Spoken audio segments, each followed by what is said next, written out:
Tħabbret kollaborazzjoni artistika bejn il-Fondazzjoni Valletta 2018 u ż-żewġ kulleġġi Olandiżi brabta mal-Kapitali għall-Kultura 2018. Il-Belt tal-Ojvarden se jkollha dan it-titlu flimkien mal-Belt Valletta. B'din il-kollaborazzjoni studenti mill-Lemcast f'Malta u dawk minn Friesland College u Rock Free Sport se jaħdmu flimkien biex joħolqu proġetti fosthom sit elettroniku u logħba interattiva li ser jitnidew fix-xhur li ġejjin. Iċ-Chairman tal-Fondazzjoni Jason Micallef saħaq li dan huwa wieħed mill-isbaħ proġetti li Valletta 2018 ilha taħdem fuqhom.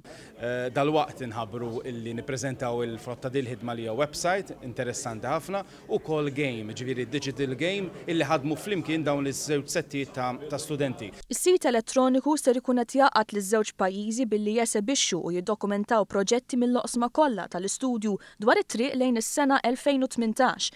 Il-proġetti l-oħrajn li ser ikunu frott tal-ħidma taż-żgħażagħ Maltin u Olandiżi jinkludu ktieb għat-tfal, pods informattivi fiż-żewġ tibliet kif ukoll bini ta' dajsa solari għall-isfida annwali li ssir fl-Olanda.